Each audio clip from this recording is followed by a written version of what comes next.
यहाँ पे ये एक फैक्ट आपके साथ डिस्कस करता चलूँ। आप लोगों ने जब ये टर्म सुनी होंगी ईगोइज़्म, यूटिलिटेरियनिज़्म या अल्ट्रुइज़्म। पहली बात तो ये कि आप में से मेजॉरिटी, मैं जब भी क्लास में होता हूँ मैं ये सर्वे ज़रूर करता हूँ और अभी तक मैंने जब भी ये सर्वे किया है, तो सर्वे के मुताबिक majority of us we are relativist. और रिलेटिविस्ट में भी अगर बात करें, तो हम में से मेजॉरिटी जो है वो यूटिलिटेरियन है। और आप लोगों ने भी अपने आप को यूटिलिटेरियन ही कंसिडर किया होगा जब हमने पहली दफा ये एग्जांपल पढ़ी थी। तो किस तरह यूटिलिटेरियन है हम, ये तो आप लोगों ने अपने आप को एसोसिएट कर दिया कि यार हम ज्यादातर लोगों का भला चाहेंगे, और साथ आप लोगों को ये भी पता है कि सबका भला नहीं हो सकता, कि तो सबका भला करना मुश्किल है। तो चले मेजॉरिटी का भला होना चाहिए, और अपने आप को भी हम ज्यादातर लोग अपने आप को भी एक आम इंसान समझते हैं, और अपने आप को भी अपने आप का भी फायदा ऑब्वियसली चाहेंगे हम लोग। तो majority of us are utilitarianism, follow utilitarianism. इसकी एक और एग्जांपल मैं आपको देना चाहूंगा। एक बड़ी मजे की मेरे पास शेयर है, आपके लिए वीडियो है। और मैंने आपको कहा था कि ये साइकोलॉजिस्ट ने डिफरेंट प्रॉब्लम्स, डायलेमास, थ्योरीज बनाई है आप लोगों को मदद करने में कि आप लोग कहाँ पे स्टैंड कर रहे हैं। तो यूटिलिटेरियन पॉइंट ऑफ व्यू, उसका जी मैं आपको एक एग्जांपल देना चाहूंगा।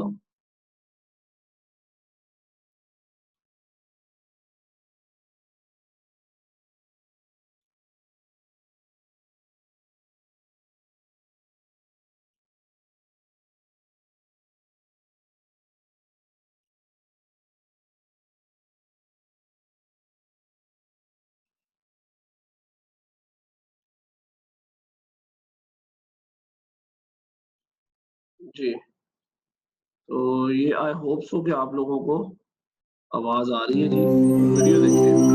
इसको कहते हैं the trolley problem.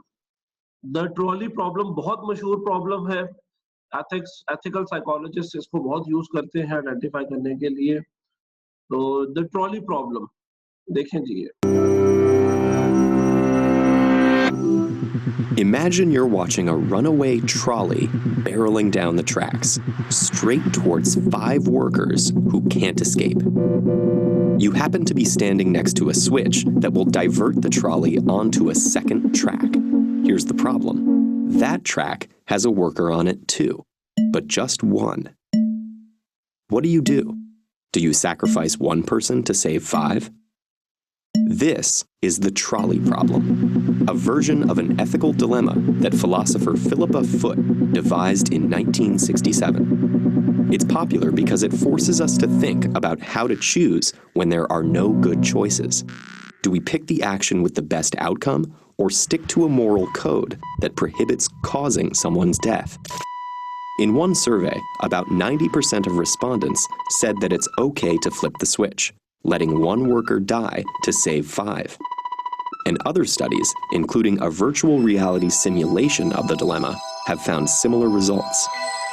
These judgments are consistent with the philosophical principle of utilitarianism, which argues that the morally correct decision is the one that maximizes well-being for the greatest number of people. The 5 lives outweigh 1, even if achieving that outcome requires condemning someone to death. But people don't always take the utilitarian view, which we can see by changing the trolley problem a bit. This time, you're standing on a bridge over the track as the runaway trolley approaches. Now there's no second track, but there is a very large man on the bridge next to you.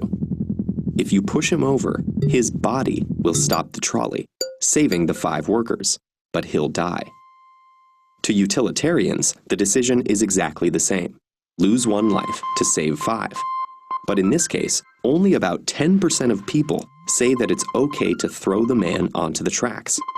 Our instincts tell us that deliberately causing someone's death is different than allowing them to die as collateral damage. It just feels wrong, for reasons that are hard to explain. This intersection between ethics and psychology is what's so interesting about the trolley problem. The dilemma and its many variations reveal that what we think is right or wrong depends on factors other than a logical weighing of the pros and cons. For example, men are more likely than women to say it's okay to push the man over the bridge. So are people who watch a comedy clip before doing the thought experiment. And in one virtual reality study, people were more willing to sacrifice men than women.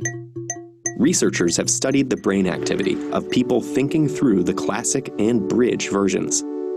Both scenarios activate areas of the brain involved in conscious decision-making and emotional responses. But in the bridge version, the emotional response is much stronger. So is activity in an area of the brain associated with processing internal conflict. Why the difference? One explanation is that pushing someone to their death feels more personal, activating an emotional aversion to killing another person. But we feel conflicted because we know it's still the logical choice. Trolleyology has been criticized by some philosophers and psychologists.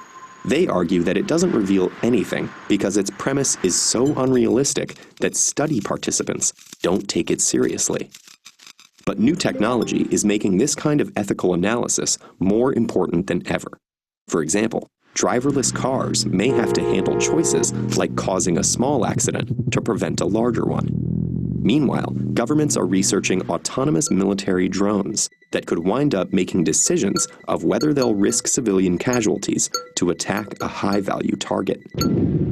If we want these actions to be ethical, we have to decide, in advance, how to value human life and judge the greater good. So researchers who study autonomous systems are collaborating with philosophers to address the complex problem of programming ethics into machines. Which goes to show that even hypothetical dilemmas can wind up on a collision course with the real world.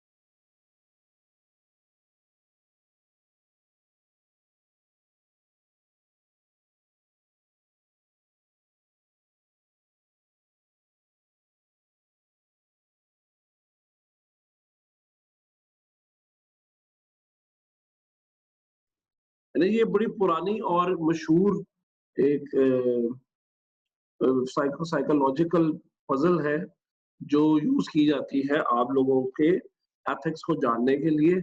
और आप में से भी majority, शायद आपने ये देखा हो ट्रॉली प्रॉब्लम में, आप में से भी मेजॉरिटी शायद यही करते कि एक इंसान को कुर्बान कर देते जी टू सेव 5 और 7 पीपल। तो हम लोग भी ज्यादातर लोग, हम में से लोग यूटिलिटेरियन है। लेकिन आपने एक और चीज नोट की ट्रॉलीओलॉजी में, जो वो टर्म यूज की जाती है इस कॉन्सेप्ट के लिए, कि इवन इन यूटिलिटेरियनिज्म कुछ फैक्टर्स ऐसे हैं जो हमारे यूटिलिटेरियनिज्म को भी सिचुएशनल बना देते हैं। और आपने देखा कि अगर एक इंसान को धक्का देना पड़े और सिचुएशन वही है ट्रॉली रोकने के लिए, तो 10% सिर्फ लोगों ने इस बात से इत्तेफाक किया।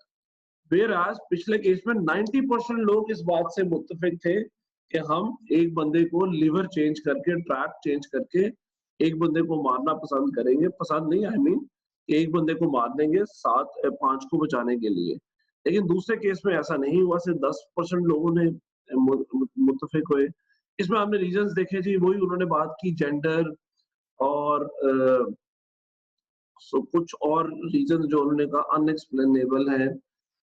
इसके अलावा मर्द जो है वो ज्यादा, क्योंकि हम समझते हैं कि ज्यादा टफ होते हैं मेंटली भी और फिजिकली भी, तो वो लोग धक्का देना प्रेफर कर रहे हैं एज कम्पेयर टू औरतें। प्लस जो अगला सब्जेक्ट है उसका जेंडर भी मैटर करता है। आपने इस वीडियो में देखा होगा कि लोगों ने कहा अगर औरत खड़ी होगी तो उसको हम धक्का नहीं देंगे, ज्यादा लोगों ने कहा, और मर्द अगर होगा तो मर्द को धक्का दे दिया जाएगा।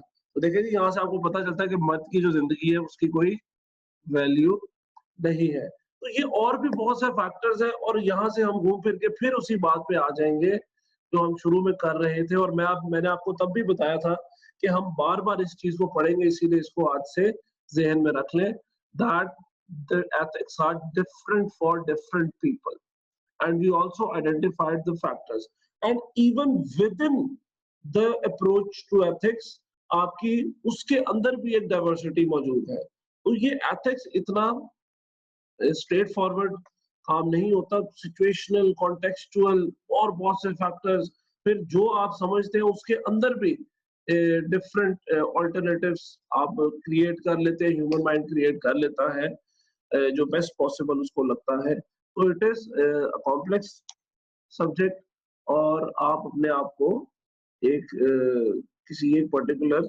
ग्रुप के साथ एसोसिएट नहीं कर सकते, इसीलिए ये डिफरेंट टेस्ट्स बने हैं आपकी मदद करने के लिए कि where do you actually stand. ठीक है जी, एक सेकंड में चैट ले लो, फिर हम आगे बढ़ते हैं आज के टॉपिक में। अच्छा जी, तो राना असद साहब कह रहे हैं जी सर 7 लोगों में से मरना तो कोई नहीं चाहिए।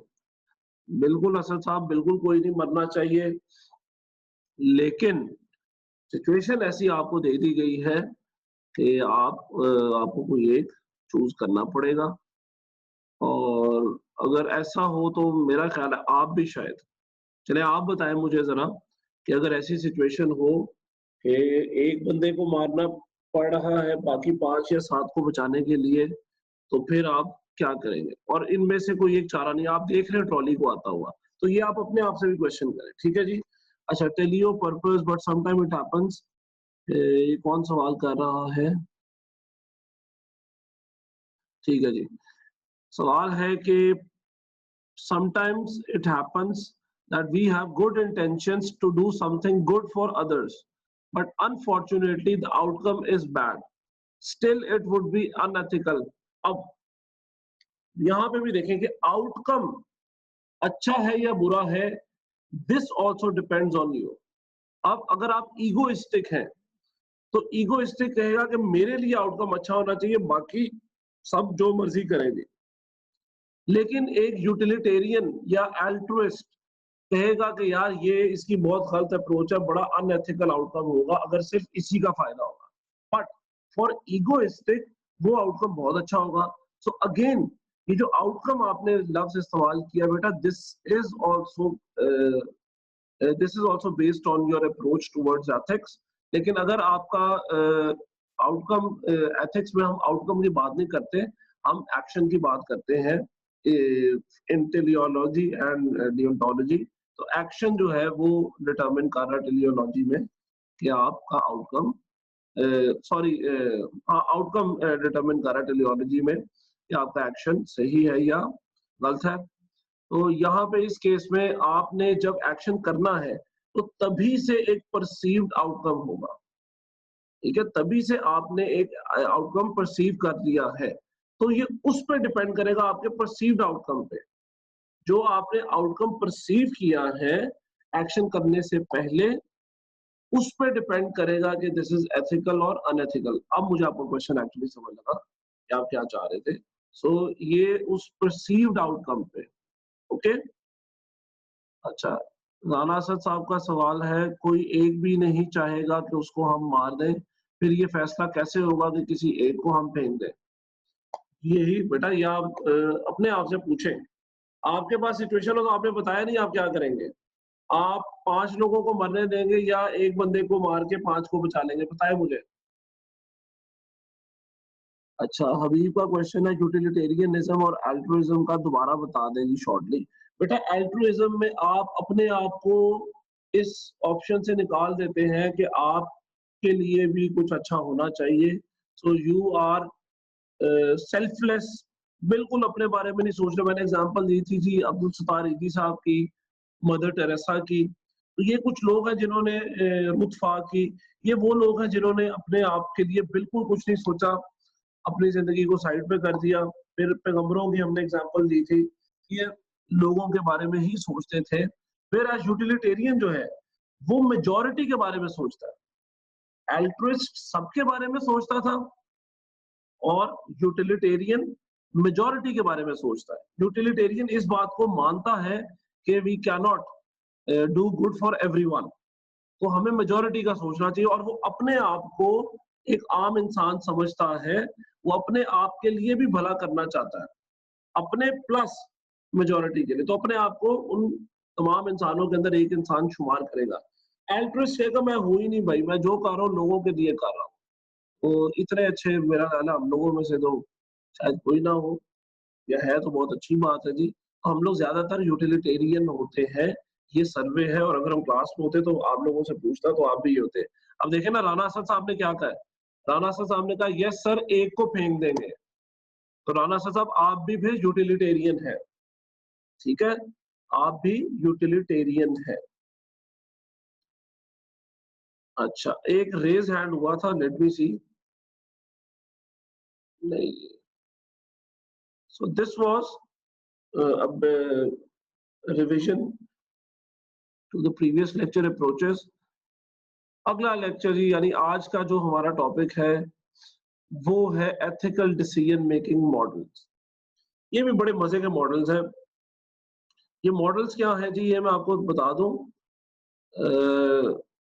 इसका एक सेकंड जी क्वेश्चन है, नबील का एक क्वेश्चन ले लेते हैं और एक आमना का, फिर हम उसके बाद ये मॉडल्स की तरफ बढ़ते हैं। नबील का क्वेश्चन है, सर ऐसा तो हर लिहाज से कोई चीज फैक्ट के लिहाज से नहीं है, किसी भी टाइम ये चेंज हो सकता है, बंदे बंदे के लिहाज से तो ये थ्योरीज इतनी वैलिड तो नहीं हुई। बेटा वैलिड ये थ्योरीज नहीं है एक्चुअली, ये आपको आइडेंटिफाई, ये एक तज्जिया है, ठीक है, ये थ्योरीज आपको अपना तज्जिया करने में मदद दे रही है। और आपने जो बात की बिल्कुल ठीक है कि ये वैलिड ये वेरी करता है, लेकिन आपको भी ये बात कैसे पता चली, इन थ्योरीज की मदद से। तो ये कुछ ऐसी थ्योरीज हैं, ऐसी प्रॉब्लम्स हैं जो आपको एक्चुअली आपके एथिक्स को समझने में कोशिश समझने की कोशिश करती हैं जी। तो ये आपकी बात भी ठीक है, बट ये कहना बिल्कुल गलत है या मुनासिब नहीं है कि ये थ्योरीज बिल्कुल भी वैलिड नहीं है। दे आर वैलिड, एंड जो आपकी कंफ्यूजन भी क्रिएट हो रही है, ये भी आपको बता रहे हैं कि आपके एथिक्स जो है दे आर नॉट एब्सोल्यूट। अगर आप कंफ्यूज हो रहे हैं डिसीजन मेकिंग में, तो इसका मतलब है यू आर अ रिलेटिविस्ट। और आप कितने रिलेटिविस्ट हैं ये डिपेंड करता है कि आप कितने कंफ्यूज्ड हैं। यानी आप जितने कंफ्यूज हो रहे हैं सिचुएशन में, आप इसका मतलब आप उतने रिलेटिविस्ट हैं। एक स्ट्रेट फॉरवर्ड रिलेटिविस्ट या एक स्ट्रेट फॉरवर्ड यूटिलिटेरियन कहेगा जी मैं 5 लोगों को बचा लूंगा एक को मार के, लेकिन इसमें आपके अंदर भी जितनी कंफ्यूजन आ रही है, इसका मतलब आप भी उतने स्ट्रेट फॉरवर्ड यूटिलिटेरियन नहीं है, आप थोड़े कंफ्यूज हो रहे हैं। अच्छा, इसमें ना मैं बता दूं कि यूटिलिटेरियन के अंदर भी डिफरेंट सब टाइप्स हैं, लेकिन वो क्योंकि इतना हमने आगे बिजनेस की तरफ भी जाना है, तो ये तो अभी हम जनरल एथिक्स पढ़ रहे हैं, इतना डिटेल में जाने की जरूरत नहीं, फिर तो हम सिर्फ एथिक्स ही पढ़ पाएंगे, उसका बिजनेस एस्पेक्ट नहीं पढ़ पाएंगे। तो ये बात आप ध्यान में रखें कि ये भी आपको आइडेंटिफाई करने में मदद दे रही है। अच्छा जी, आमना का सवाल है, sir in trolley problem we can be egoist because we have two options, one is to save one person who is dear to us, or two option is to save 5 unknowns। हाँ शाबाश, बहुत अच्छी आपने बात की बेटा। अगर तो वो एक बंदा आपका जानने वाला है और आप उसको बचा रहे हैं, तो दिस इज बिल्कुल आपकी बात बिल्कुल ठीक है जी, ये भी ईगोइज्म होगा। तो ये ट्रॉली प्रॉब्लम में आप वेरिएशंस करके इस बात को आइडेंटिफाई कर सकते हैं। अच्छा, अब यहाँ पे एक एब्सोल्यूटिस्ट क्या कहेगा, एक एब्सोल्यूटिस्ट कहेगा कि नहीं, मैं एक बंदे को भी नहीं बचाऊंगा, मैं 5 को भी नहीं बचाऊंगा। यानी वो ये फैसला करेगा ही नहीं कि मैंने किसी एक को बचाना है। क्यों? क्योंकि for an absolutist 1 life gone is wrong, 5 lives gone is wrong. तो वो एक बंदे को भी मारना बिल्कुल भी मुनासिब नहीं समझेगा। ये इससे क्या पता चलेगा कि आप एब्सोल्यूटिस्ट हैं? तो ये जो ट्रॉली प्रॉब्लम है ये एब्सोल्यूटिज्म और रिलेटिविज्म में भी डिफरेंशिएट करती है, और यूटिलिटेरियन, इगोइस्ट और एल्ट्रुइस्ट में भी डिफरेंशिएट करती है। काशिफ का सवाल है, सर कोई आर्मी ट्रूप्स इनमें से किस प्रिंसिपल पे आर्मी में जाते हैं? आर्मी वाले उनकी भी टेस्टिंग होती है, जो आपस की बात है। आप में से किसी ने शायद ट्राई किया हो, एक साइकोलॉजिकल टेस्ट होता है, उसमें भी वो ये बहुत सी चीजें देखते हैं कि आप एथिकली क्या है, आप स्पिरिचुअली क्या है। तो मुझे अब ये नहीं पता कि उनको चाहिए क्या एक्चुअली, लेकिन आप कह सकते हैं कि ज्यादातर जो आर्मी वाले होते हैं वो आर्मी का ना एक कहने एक स्पेसिफिक उन्होंने खुद एथिक्स बनाए होते हैं, वो थोड़े कम रिलेटिविस्ट होते हैं। आर्मी वालों के लिए इतना ज्यादा रिलेटिविस्ट होना अच्छी बात नहीं है। वो क्यों अच्छी बात नहीं है? क्योंकि आपको बहुत से ऐसे सिचुएशंस का सामना करना पड़ता है जहाँ पे यू शुड बी क्लियर, यानी आपने अगर दुश्मन को मारना है तो आपने सबको ही मारना है जी, ठीक है। तो यहाँ पे तो आपको you should be absolute in another concept. तो आपके एथिक्स को बदल दिया जाता है, या आपके एथिक्स को इस तरह से मोल्ड कर दिया जाता है जब आप पीएमए में रहते हैं 2 साल। वो जो 2 साल होते हैं वो यही ट्रेनिंग होती है। वो सिर्फ आपकी फिजिकल ट्रेनिंग नहीं होती, वो आपकी मेंटल ट्रेनिंग भी होती है। अब आप लोगों ने सुना होगा कि आर्मी पीएमए में जब आप 2 साल रहते हैं तो एक टर्म यूज करते हैं वो लोग, रगड़ा। रगड़ा क्या होता है कि आपको इतना तंग किया जाता है, सीनियर्स आपको इतना तंग करते हैं, और वो रात को 2 बजे उठा के आपको कहेंगे चलो जी ये नहर में छलांग मारो, ठंडे पानी से नहाओ। तो you have to do all this. क्यों? ये आपकी एक ट्रेनिंग होती है साइकोलॉजिकल, कि first of all you have to obey your senior. Army के अंदर ये कॉन्सेप्ट बना दिया जाता है कि you have to obey your senior, ठीक है। जिसमें they become absolute, you have to become your obey your senior. फिर कि आपको रेडी किया जाता है for every extraordinary situation. नींद भी आपकी खराब की जाती है, वो रात को 11-12 बजे सोते हैं, सुबह 3-4 बजे उठ जाते हैं। तो ये उनकी ट्रेनिंग जो है वो आपको एक पर्टिकुलर एथिक्स की तरफ, पर्टिकुलर फिजिकल आउटलुक की तरफ वो आपको लेके जाती है। तो इसीलिए किसी एक प्रिंसिपल के साथ मेरा नहीं ख्याल आर्मी वालों को मैं एसोसिएट कर सकूंगा। अच्छा, आखिरी कुछ सवाल लेते हैं, फिर उसके बाद आगे बढ़ते हैं। नबील का सवाल है, सर अगर जो एक बंदा फेंका है वो बंदा खुद को फेंक दे तो वो एल्ट्रुइस्ट होगा? एक एक्सीलेंट, शाबाश, बिल्कुल सही बात आपने की है नबील, कि अगर आप खुद बढ़ के आगे उस ट्रॉली के नीचे आ जाते हैं और उस बंदे को भी नहीं पुश करते और लिवर भी नहीं चेंज करते, तो फिर आप एल्ट्रुइस्ट होंगे। Very good example. चलें जी, आगे बढ़ते हैं। ये हमारे पास जी एथिकल डिसीजन मेकिंग मॉडल्स हैं। ये मॉडल्स क्या हैं? डिफरेंट साइकोलॉजिस्ट्स ने और एथिकल थ्योरिस्ट ने जैसे जैसे स्टडी किया, बेसिकली ज्यादातर साइकोलॉजिस्ट ही हैं, उन्होंने जब स्टडी किया ह्यूमन ब्रेन को, बिहेवियर को, तो उन्होंने ये थ्योरीज पेश की कि जिस तरह आपने भी पीछे पढ़ा, टाइप्स ऑफ एथिक्स।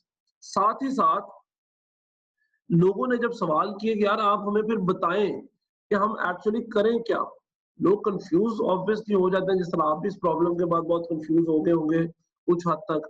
तो लोगों ने फिर उनसे डिमांड भी की, या उन्होंने भी ये समझा कि ये तो हमने प्रॉब्लम को आइडेंटिफाई किया है, अब हमें सोल्यूशन भी बताना चाहिए। तो उन्होंने कुछ मॉडल्स बनाए, यानी थ्योरेटिकल मॉडल्स बनाए, और वो थ्योरेटिकल मॉडल्स हमें एक्चुअली मदद करते हैं किसी एक सिचुएशन में वो डिसीजन लेना जो एथिकल हो, यानी जो हमारी नजर में एथिकल डिसीजन होगा उस तक पहुंचने में हमारी मदद करते हैं ये मॉडल्स, और हमें अपने आप को, अपने एथिक्स को समझने में मजीद मदद करते हैं। इनमें आप देख सकते हैं बहुत से मॉडल्स हैं बेटा ऐसे, लेकिन जो हमने थोड़े बहुत सिलेबस में पढ़ने हैं वो Piaget, theory of cognitive development, Kohlberg, Lawrence Kohlberg is a very big name, a very big psychologist जिसने एथिक्स में बहुत ज्यादा काम किया।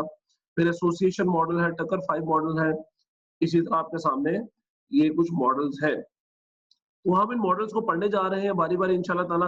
अच्छा जी, इससे पहले मैं बता दूं, टाइम खत्म हो जाए, वही आईडी और वही पासवर्ड आप दोबारा यूज करेंगे नई मीटिंग में आने के लिए, ठीक है जी।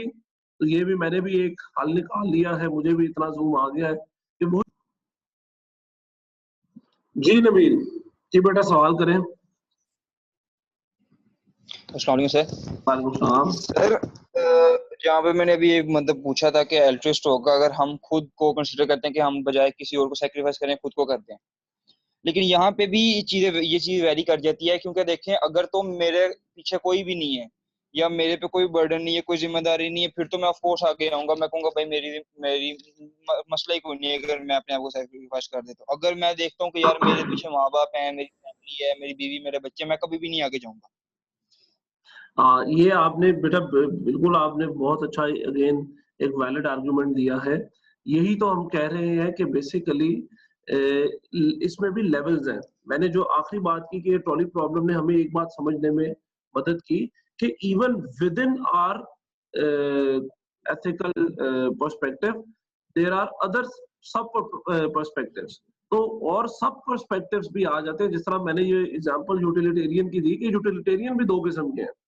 एक वो है जो कि एक सिचुएशन में यूटिलिटेरियन है, एक वो है जो हर सिचुएशन में यूटिलिटेरियन है, तो उसमें भी वेरी करता है। तो आपकी बात बिल्कुल ठीक है।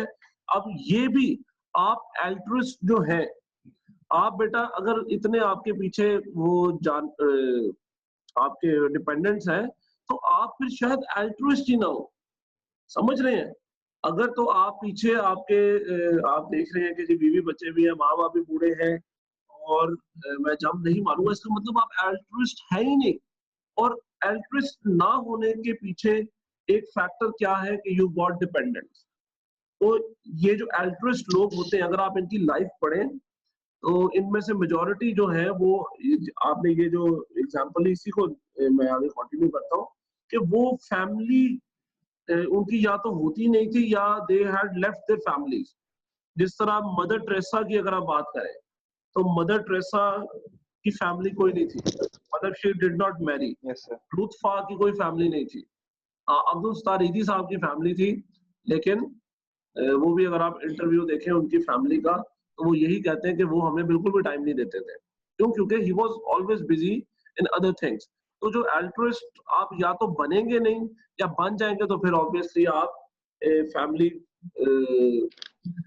ये इतने बड़े हम एल्ट्रुइस्ट तो नहीं बन सकते कि हम फैमिली को नजरअंदाज करते। बहुत कम लोग एल्ट्रुइस्ट होते हैं, ठीक है। और जी सर। बड़ा आसान है, ये हमें लगता है कि हम सब भी यस सर। एल्ट्रुइस्ट है, बट आपकी एग्जांपल ने अच्छा किया, हमें जोड़ा कि भाई हम इतने भी एल्ट्रुइस्ट नहीं है जितना हम अपने आप को समझते हैं। हम बेसिकली यूटिलिटेरियन है जो कभी इगोइस्ट हो जाता है और कभी एल्ट्रुइस्ट हो जाता है। तो हम लोग इन बिटवीन है, तो एक किस्म के हम जरा डिफरेंट डिफरेंट तो नहीं मैं कहूंगा, एक मॉडरेट यूटिलिटेरियन है, ठीक है, मेजॉरिटी ऑफ अस। चले जी, majority of the class is now present. और अगेन जी आप लोग अपनी अटेंडेंस लगा दें, 2-3 मिनट अटेंडेंस लगाते रहे, मैं तब तक आपके साथ थोड़ी सी डिस्कशन कर लेता हूँ आगे की।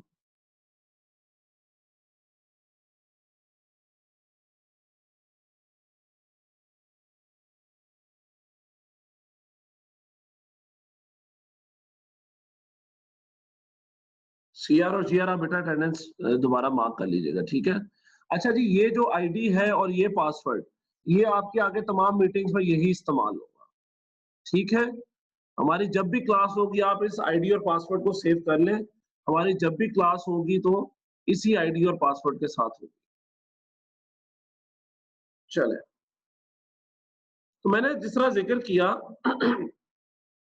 कि ये ethical decision making models actually हमें मदद कर रहे हैं ये देखने में कि हम कहाँ पे फॉल कर रहे हैं, और साथ ही साथ हमें उस सिचुएशन से निकालने में भी मदद कर रहे हैं।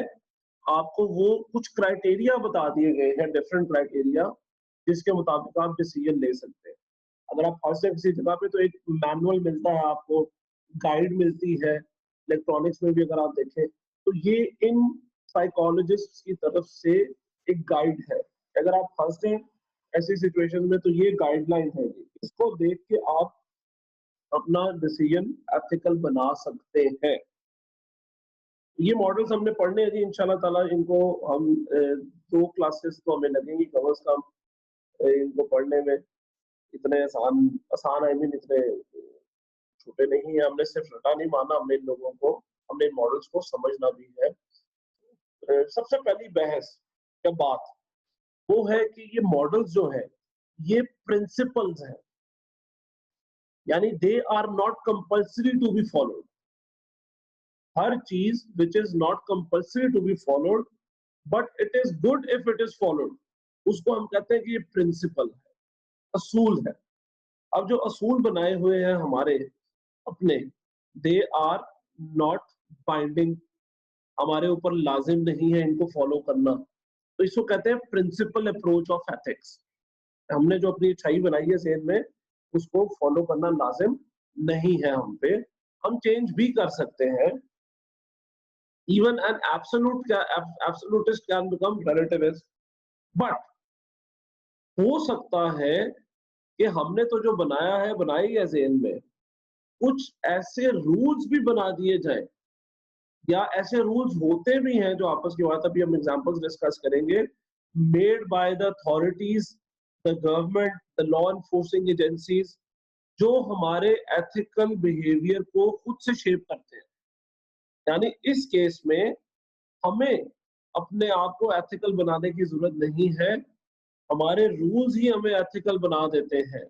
और भाई इसकी सबसे बड़ी एग्जांपल पाकिस्तान में तो बड़ी अच्छी मजे की एग्जांपल इसकी मिलती है कि पाकिस्तान में हमने एक बड़ी मशहूर कहावत हमेशा से सुनी, बड़ी बचपन से देखते भी आए हैं कि भाई यहाँ पे जो है ना, वो लातों के भूत है, बातों से नहीं मानते। ठीक है जी, हम कहते हैं ना जी कि डंडा जो है ना, वो इस कौम के पीछे जब तक ना हो, ये लोग नहीं सुधर सकते। तो दिस डंडा और ये जो लाते हम कहते हैं, this is actually the rules जो हमारे बिहेवियर को डिटरमिन करते हैं। साल के तौर पे बेटा, ये कैमरे लगने से पहले इशारा बहुत ज्यादा काटा जाता था, लाहौर की बात कर रहा हूँ।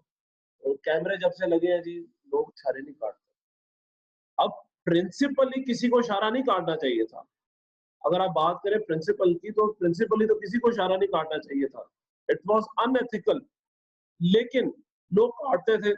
इसका मतलब है कि लोग अनएथिकल हरकत करते थे। लेकिन जैसे ही रूल आ गया, या थोड़ा स्ट्रिक्ट हुआ रूल एनफोर्सिंग, उसकी थोड़ी स्ट्रिक्ट हुई, तो रूल ने क्या किया, रूल ने आपको ये डेवलप किया आपके एथिक्स को कि इशारा काटना अच्छी बात नहीं है। जो भी रीजन है, डर, खौफ, पनिशमेंट, वो आगे हम मोरल डेवलपमेंट की स्टेजेस पढ़ेंगे कि आपके मोरल्स को क्या चीज बनाती है एक्चुअली। बट ये रूल की वजह से आपके एथिक्स शेप हुए। तो यहाँ पे एक सदियों से बहस चलती आ रही है, जो मैं चाहूंगा कि आप लोग भी इसमें जरूर पार्टिसिपेट करें, कि एथिक्स को प्रिंसिपल बेस्ड होना चाहिए या रूल बेस्ड होना चाहिए। क्या हमें रूल्स बना के लोगों को एथिकल बनाना चाहिए, या उनको समझा के, इंस्पायर करके, कन्विंस करके एथिकल बनाना चाहिए। सो दिस ये इवन अकाउंटिंग के अंदर भी बहस है कि प्रिंसिपल अकाउंटिंग होनी चाहिए या रूल बेस्ड अकाउंटिंग होनी चाहिए। मैनेजमेंट की हमेशा से बहस चलती आई है। तो ये बड़ा फेवरेट टॉपिक है थ्योरी सब्जेक्ट्स में कि प्रिंसिपल अप्रोच होनी चाहिए या रूल बेस्ड अप्रोच होनी चाहिए। तो चले जी, मैं अब चैट ले रहा हूँ, देखते हैं आप लोग क्या कहते हैं। आप लोगों ने बेटा सारा रीजन भी बताना है, ठीक है। वर्दा ने कहा प्रिंसिपल, आयशा ने कहा रूल बेस्ड, सुलेखा ने कहा रूल बेस्ड, मीना ने कहा प्रिंसिपल बेस्ड। आप लोग सब अपने ना हाथ खड़े करें, रेज हैंड करें, मैं आप लोगों से ये बारी बारी पूछने लगा हूँ। तो रेज हैंड पे जी इस चीज को डिस्कस करते हैं, शर्माना नहीं है, घबराना नहीं है, ठीक है, कोई बात नहीं, रेज हैंड करें। चले जी, सबसे पहले मेरे पास ऊपर आ रहा है साद का। जी साद, जी बेटा बताएं साद। साद अली,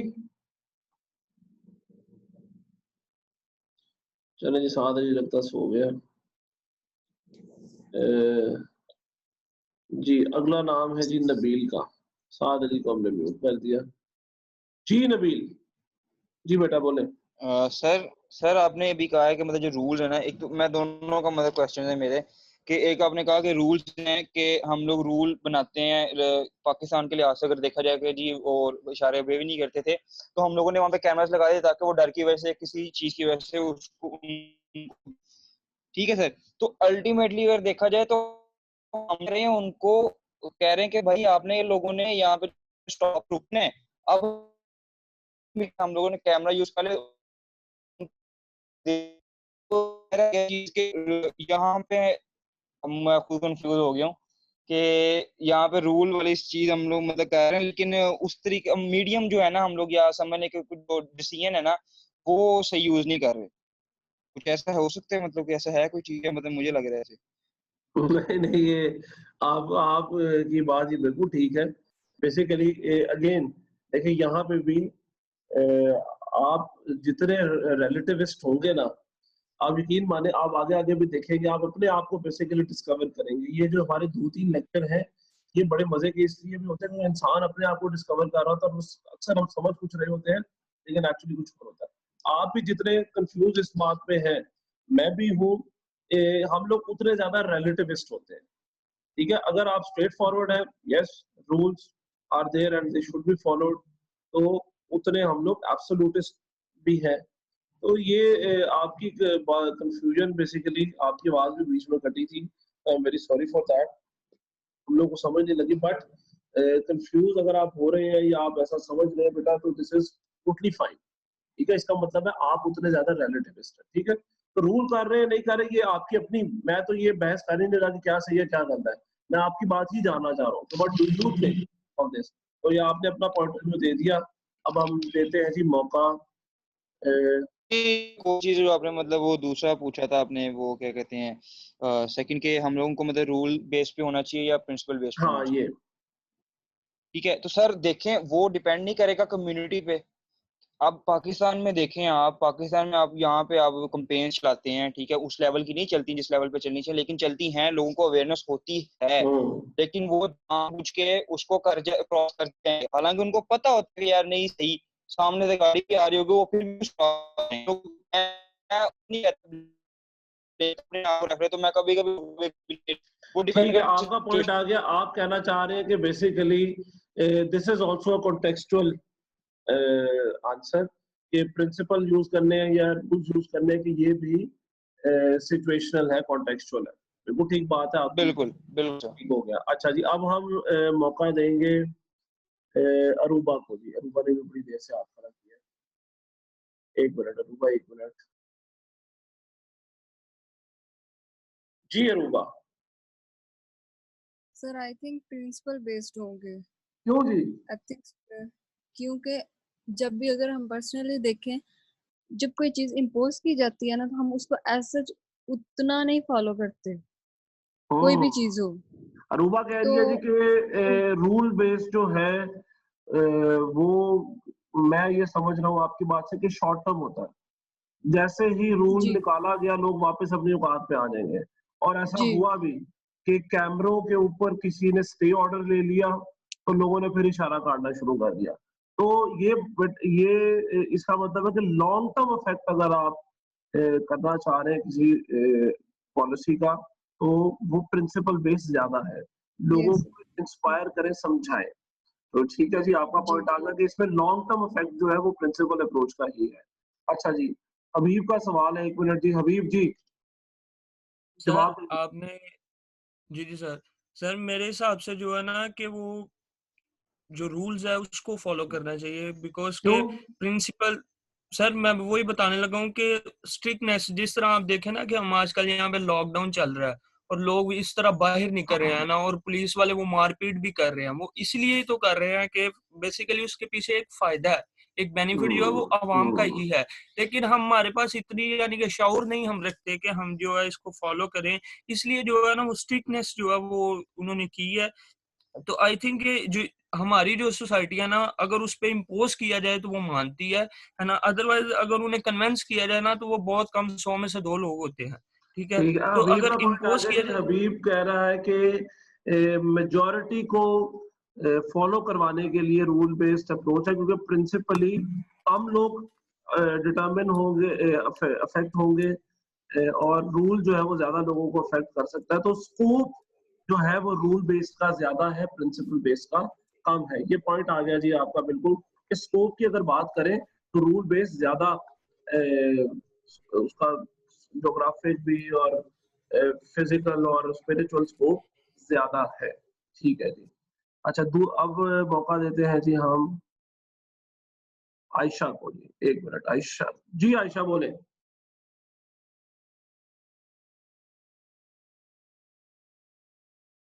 एक मिनट जी, आयशा बोले। सर मैं भी यही कहूँगी, जैसे आजकल सिचुएशन चल रही है, लॉकडाउन है, तो ये पाकिस्तान में हम इवन के अवेयरनेस भी दे रहे हैं सर। अगर देखें न्यूज़ चैनल्स देखें तो वहाँ पे अमेरिका की जो सिचुएशन है, इवन के अवाम को जो है, पब्लिक को इससे जो है ना वो सबक हासिल करना चाहिए कि जो उनकी सिचुएशन है, एक पावरफुल कंट्री जो है वो इसको कंट्रोल नहीं कर पा रहा, तो हम तो उसके पास कुछ भी नहीं है, लेकिन क्यों अवाम नहीं है फिर भी भाई, ये नहीं क्या बाज बात है, आ हम रही। क्यों नहीं कुछ है? सर अच्छा नहीं, मीन के है, लेकिन ठीक है, उनके ठीक है। मुकाबले में तो मतलब तो फिर तो रूल्स ही है ना, रूल्स को अच्छा, ही करना चलिए चाहिए। मैं आपकी बात से ये पॉइंट निकाल रहा हूँ, इजाजत दें मुझे, कि आपका मतलब है कि जो रूल बेस्ड है that is a quick solution, ठीक है, और एक फोर्सफुल और इमीडिएट सोल्यूशन है। तो जो अगर मैं कहूँ कि स्विफ्ट मुझे रिजल्ट्स चाहिए तो मैं रूल बेस्ड अप्रोच करूंगा। बिल्कुल जी, कैमरे देखे लगे, अगले दिन से लोगों ने इशारे काटने बंद कर दिए, लेकिन उनको समझाएं अगर और वो प्रोसेस से गुजरे तो साल हाँ लग जाएंगे। ठीक है, तो एक बात ये मैं बिल्कुल निकालता हूँ जी कि रूल बेस्ड जो है वो एक क्विक सोल्यूशन है। अच्छा जी, अब बिलाल को मैं अनम्यूट कर रहा हूँ। जी बिलाल। वालेकुम सर। वालेकुम सलाम। सर मेरा जो पॉइंट ऑफ व्यू है वो ये है कि अगर कंट्री एजुकेटेड होगी ना वो फिर प्रिंसिपल को फॉलो करेगी, हम्म, लेकिन अगर अनएजुकेटेड है जैसे हम पाकिस्तान है या इंडिया वगैरह, तो वहाँ पे तो फिर रूल ही इस्तेमाल होंगे और स्ट्रिक्टनेस से जल्दी जो है वो रिजल्ट आ जाएंगे।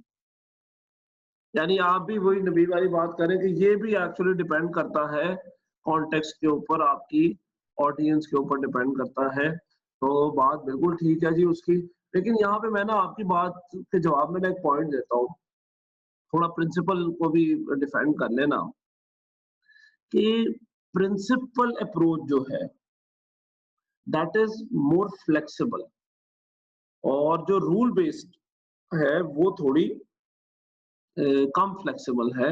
यानी कि प्रिंसिपल का जो प्रिंसिपल अप्रोच का जो इफेक्ट है वो काफी ज्यादा सिचुएशंस में अप्लाई किया जा सकता है। रूल्स आप हर चीज के लिए रूल नहीं बना सकते। प्रिंसिपल अप्रोच बेसिकली एक ओवरऑल ग्रूमिंग है, वेयर एज रूल बेस्ड एक स्पेसिफिक ग्रूमिंग है। तो अगर आप फ्लेक्सिबिलिटी के पॉइंट ऑफ व्यू से देखें तो मेरी नजर में प्रिंसिपल अप्रोच बेहतर है, लेकिन मैं ये किसी की साइड नहीं ले रहा, मैं तो दोनों साइड्स आपको बता रहा हूँ, दोनों पॉइंट्स बता रहा हूँ। जी शाफे को मैं अनम्यूट कर रहा हूँ। जी शाफे।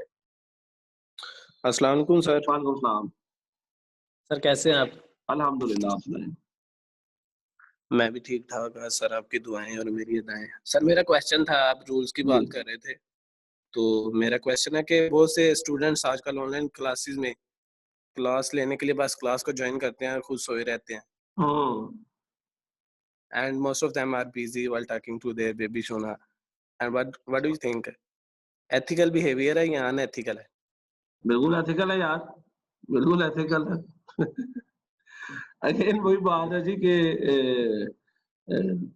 अब आप लोग खुद ही सोचे, इसमें इगोइज्म मेरा ख्याल आ जाएगा जो ये कर रहे हैं, और वो अपने, बल्कि इगोइज्म मैं कहूँगा अपने साथ बुरा ही कर रहे हैं। तो आप तो नहीं है उनमें से, बस आप अपनी फिक्र करें, बाकी खैर है, चले कोई बात नहीं। यार ये एक नया देखें, ये आप लोग बिल्कुल इस बात को कॉन्टेस्ट ही ना करें कि जो ऑनलाइन क्लासेस क्यों हो रही हैं या ये नहीं होनी चाहिए। भाई इतने बच्चे, आप यकीन माने इतने बच्चे क्लास में नहीं आते। हमने ओवर द टाइम ये देखा, देखे माशाल्लाह अभी भी 100 पार्टिसिपेंट्स हैं, ठीक है, और ये मेरा ख्याल है कि अगर मैं आपकी कंबाइंड क्लास करूं कभी तो कभी भी 100 बच्चे ना हो। तो जहाँ पे प्रोज कॉन्स है वहाँ पे प्रोज भी हैं। तो अल्लाह ताला ने हमें यही फरमाया है जी कि आप लोग प्रोज को देखें, यानी चीजों के अंदर पॉजिटिविटी को देखें, और इसकी पॉजिटिविटी है। अब जो नहीं, जो इधर उधर लगे हुए हैं ना, आप यकीन माने वो क्लास के अंदर भी इधर उधर लगे होते हैं। वो क्लास के अंदर भी अपनी सोचों में या अपने जो साथ वाले चांद और मखने होते हैं उनके साथ लगे होते हैं। तो वो क्लास में भी ये होता है, ये ऑनलाइन का इसमें कोई कसूर नहीं है। बल्कि कई लोग मैंने देखा कि ऑनलाइन ज्यादा अच्छा पढ़ते हैं। कई बच्चों को मैंने नोट किया है कि वो ऑनलाइन ज्यादा अटेंटिव है। I don't know the reason. इसका एथिक्स के साथ कोई ताल्लुक नहीं है। ये आपने एक ऐसे अजीब सी बात की थी, चले कोई बात नहीं, आज मेरा मूड थोड़ा ठीक था। अच्छा जी, तो चैट में अब मैं क्वेश्चन दे रहा हूँ। सर इसका जवाब है अगर उसके साथ है तो अनएथिकल और चले जी। अच्छा, एक ऊपर निदा ने कहा सर प्रिंसिपल अप्रोच को एप्लीकेबल करवाने के लिए रूल अप्रोच यूज करते हैं, then both are important, we can not choose one. नहीं भाई, ये बिल्कुल नहीं करते। लेकिन होता क्या है, होता ये है कि जब रूल बहुत देर तक एक सोसाइटी के अंदर लागू कर दिया जाए तो हो सकता है कि वो आपका प्रिंसिपल ही बन जाए। रूल अगर बहुत देर तक आपके सोसाइटी के अंदर रहे तो वो आपका प्रिंसिपल भी बन सकता है, लेकिन ये हमारा मकसद नहीं होता। ठीक है, तो ये चूज, अगर हाँ, इससे मैं चले एक पॉइंट निकालता हूँ नेता की बात से कि हमें दोनों को यूज करना चाहिए। और इस बहस का हमेशा आखिरी जवाब ये होता है कि हमें दोनों को यूज करना चाहिए। कुछ जगहों पे भी हैव टू बी स्ट्रिक्ट, हमें रूल्स को फॉलो करना चाहिए। खास तौर पे वो जगह जहाँ पे डैमेज ज्यादा हो, कोलैटरल डैमेज ज्यादा हो। अब जिस तरह आप लोगों को समझाने लग जाए कि जी कत्ल करना बुरी बात है और कत्ल नहीं करना चाहिए, इंसानियत का कत्ल है और ये और वो, तो उसको थोड़ा टाइम लगा। लेकिन साथ ही आपने कत्ल की सजा फांसी रख दी, तो यहाँ पे आप ये अफोर्ड नहीं कर सकते कि लोग इस बात को प्रिंसिपली से एग्री करें कि जी कत्ल करना बुरी बात है, क्योंकि द डैमेज इज ह्यूज, अगले की जान की बात है। तो यहाँ पे रूल बेस इंस्टेंट एक्शन, वही बात है कि हर एक का फायदा भी है, दोनों अप्रोचेस का नुकसान भी है। तो जहाँ फायदा आउटवे करे नुकसान को, वहां पे वो अप्रोच बेहतर है इस सिनेरियो में। ठीक है, तो लेकिन झूठ नहीं बोलना। अब झूठ बोलने पे आप अगर रूल रख देंगे जी जुबान काटनी है, जुबान काट देंगे जो झूठ बोलेगा, तो बहुत अच्छी बात है। लेकिन झूठ बोलने की डैमेज कंपैरेटिवली कत्ल करने से कम है। तो शायद हम झूठ बोलने को प्रिंसिपली चेंज करने की कोशिश करें इस आदत को। तो ये फाइनली इसका आंसर जो है वो ये निकलता है कि दोनों के फायदे हैं, दोनों के नुकसान हैं। तो again this depends on the situation also, and the best approach is to develop a mixture of both. Principle और रूल दोनों का एक मिक्सचर होना चाहिए। अच्छा जी, फखर का एक सवाल है या जवाब है, प्रिंसिपल बेस होना चाहिए क्योंकि ये अप्रोच आपको रिलेटिविस्ट बनाएगी। एथिकली रूल बेस जो एथिक होंगे वो आपकी एब्सोल्यूटिस्ट अप्रोच की तरफ ले जाएगा, सर्वाइवल मुश्किल होगा आई थिंक। ठीक है, आपका पॉइंट ऑफ व्यू है, इससे हम एग्री भी कर सकते हैं, डिसएग्री भी कर सकते हैं। अच्छा पॉइंट है कि बाकी रूल बेस्ड जो है वो एब्सोल्यूट फॉलो करते हैं। अच्छा, और जी अब आखिरी सवाल मैं ले रहा हूँ आतिफ से, इसके बाद फिर आगे बढ़ना है। माशाल्लाह आप लोग इतने सवाल वैसे क्लास में नहीं करते जितने आप लोग ऑनलाइन कर रहे हैं, अच्छी बात है जी। जी आतिफ। अस्सलाम वालेकुम सर। वालेकुम सलाम। सर मैंने कहना था कि सीआर का माइक म्यूट कर दें ताकि जब आपकी आवाज कट जाती है ना वो आपको बता सकेंगे, बात को रिपीट कर दें। नहीं तो आप मेरे से पूछ रहे हैं यार, मैं इधर ही हूँ। सीआर कोई ज्यादा बड़ी चीज है? तो सर मैं इधर ही हूँ आपके सामने, आप पूछ रहे हैं। म्यूट होगा ना तो ड्यूरिंग लेक्चर भी बोल सकेंगे। अच्छा, दूसरी बात बेटा ये है कि अगर मेरी आवाज कटती है ना तो यही लेक्चर आपने देखा होगा मैं यूट्यूब पे अपलोड कर रहा हूँ, तो जहां जहां आपको समझ ना लगे आप वो भी देख सकते हैं। ये मैं इसीलिए कर रहा हूँ आप लोगों के लिए कि आप दोबारा इस लेक्चर को अगर देखना चाहें तो you can watch it on YouTube. तो इसीलिए बेहतर है कि वो हम एक ही आवाज रखें, फिर सीआर की आवाज से मैं डिस्टर्ब हो जाऊंगा ना, ठीक है, वो थोड़ा इशू हो जाएगा। चलें।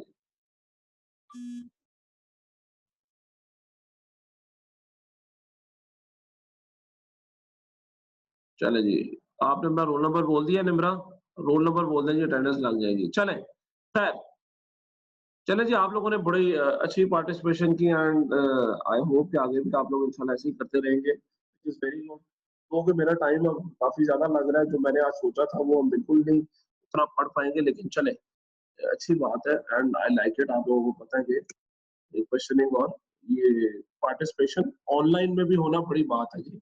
तो अच्छी बात है, शाबाश, पार्टिसिपेट करते रहें इस तरह। ठीक है, और ये सब्जेक्ट भी ऐसा है। मैंने आपको शुरू में कहा था ये सब्जेक्ट ऐसा है कि आप लोग इसमें पार्टिसिपेट करेंगे और this would become an interesting subject for you. अच्छा जी, चलें जी।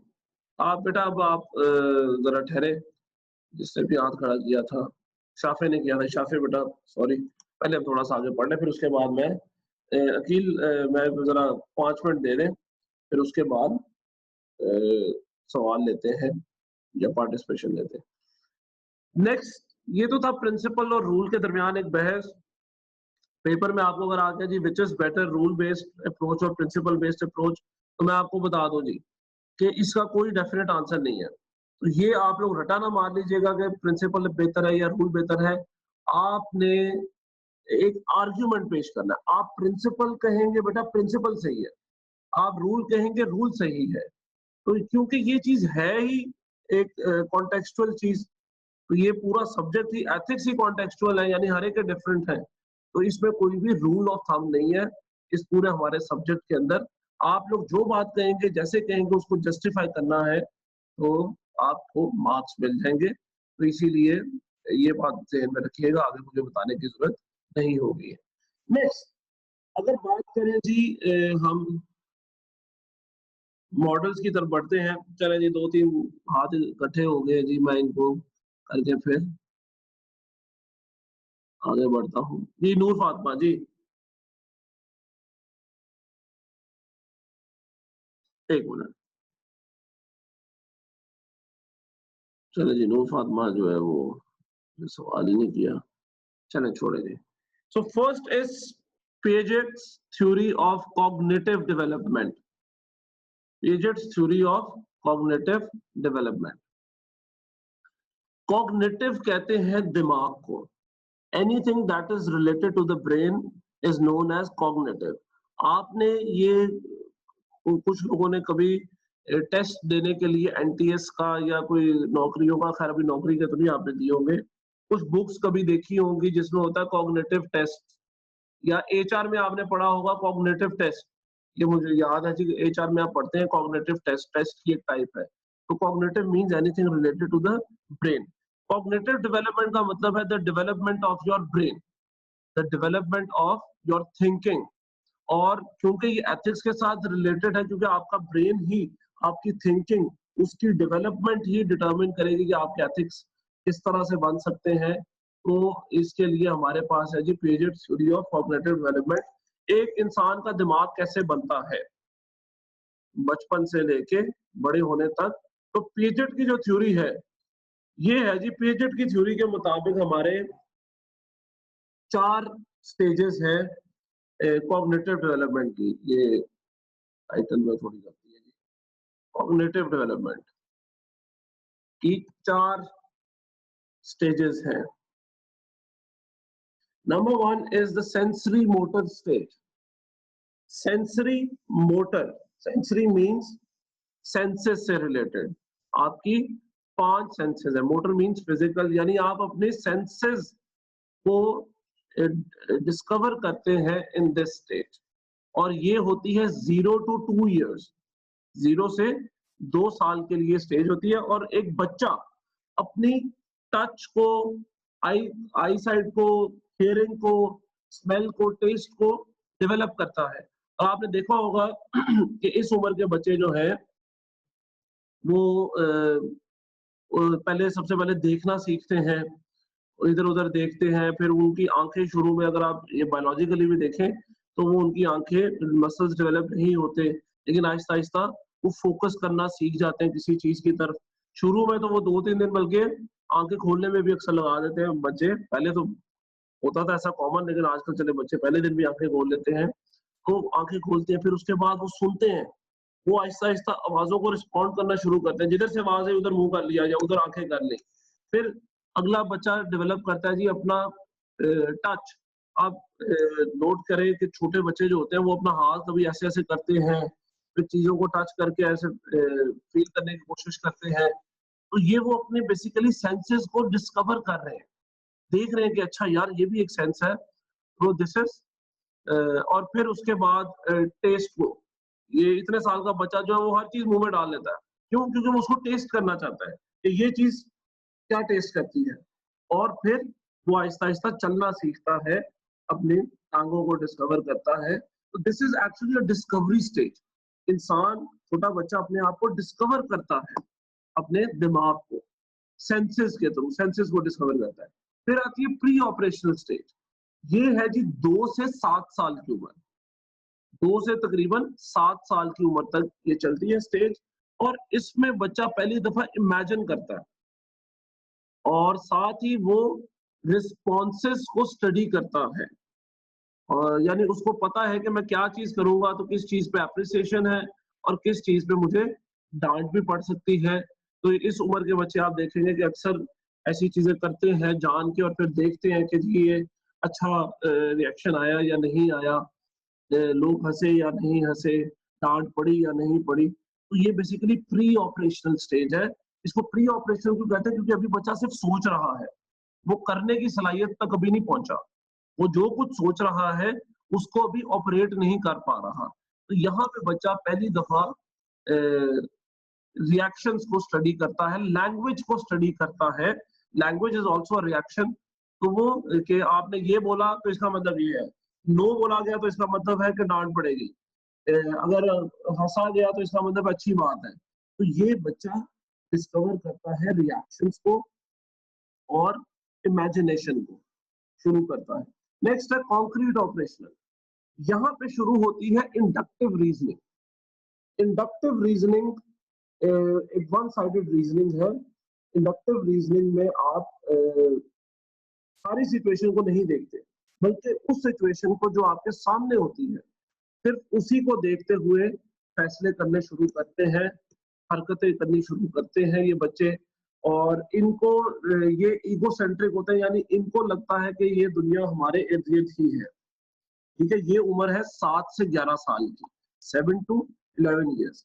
These क्या कहते हैं किड्स, चिल्ड्रन थिंक कि the world is around them, और उनको अभी तक वो डिस्कवर कर रहे होते हैं, अभी किया नहीं होता। वो डिस्कवरी स्टेज में होते हैं कि लोग भी हैं, उनके उनकी भी कुछ बातें हैं, दूसरों की बातें भी हमने सुननी है, समझनी है। तो they start learning experience. Experience क्या होता है? वो यहाँ पे कॉन्क्रीट ऑपरेशनल स्टेज में to start learning how to experience and learn from others and learn from your own mistakes। तो यहाँ पे एक्सपीरियंस को डिस्कवर किया जाता है पहली दफा। और फिर फाइनली फॉर्मल ऑपरेशनल स्टेज, ये 12 साल की उम्र से स्टार्ट होती है अकॉर्डिंग टू पीरियड। ये आपकी फाइनल स्टेज ऑफ इंटेलिजेंस है। इसके बाद आप इसी को कंसोलिडेट करते हैं, लेकिन पीरियड के मुताबिक 12 से 13 साल की उम्र का बच्चा जो है वो फुली, उसका दिमाग फुली बन चुका होता है। अब इसके बाद उसमें ऐड ही करना होता है एक्सपीरियंस को, एजुकेशन को, लर्निंग को। अब इसके बाद अगर कोई इंटेलिजेंस में डिफरेंस है तो वो इस वजह से है, और फैक्टर्स की वजह से। दिमाग सबका, एजुकेटेड, अनएजुकेटेड, गरीब अमीर, उन सब का एक ही तरह से फॉर्मल ऑपरेशन स्टेज तक बन जाता है। और यहाँ पे डिडक्टिव रीजनिंग, डिफरेंट सिनेरियोज को जहन में रखा जाता है और फिर एक कंक्लूजन निकाला जाता है, दूसरों के बारे में सोचा जाता है। यहाँ पे आप पूरी तरह एक इंटेलिजेंट आदमी, इंसान बन चुके होते हैं। इसकी एक एग्जांपल जो देते हैं जी वो ये है कि एक क्लास में अगर ये वैसे कॉन्क्रीट ऑपरेशन की थी, पहले वो हम एक वीडियो देखेंगे, उसमें आपको इसकी एग्जांपल्स भी मिल जाएंगी। तो पीएचडी की जो एग्जांपल्स हैं कि उसके लिए एक वीडियो है, उससे पहले वो भी बड़ी मजे की वीडियो है। उससे पहले मैं चैट में जरा सवालात ले लूं।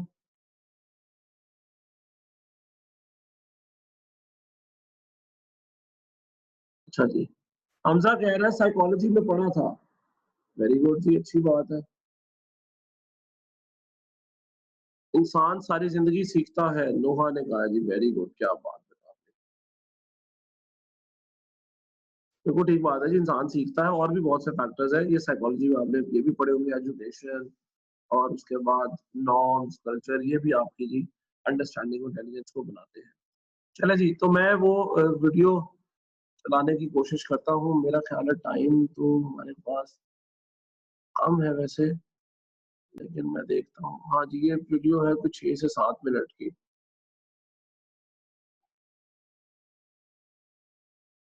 तो एक काम करते हैं, क्या टाइम हुआ है? 10 बज गए यार। देखो ऑनलाइन क्लास का टाइम पता ही नहीं चलता है, कितनी जल्दी निकल जाता है। तो चले जी, आप लोग फिर सवाल कर लें। मेरा ख्याल है इस वीडियो को चलाने का टाइम नहीं और अगला भी मॉडल डेवलपमेंट स्टार्ट करने का टाइम नहीं हमारे पास।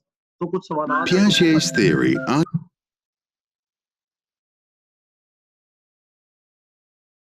चलो जी, रहने देता हूँ जी सर, 10 बजे क्लास है सेक्शन की। ठीक है भाई, कोई बात नहीं।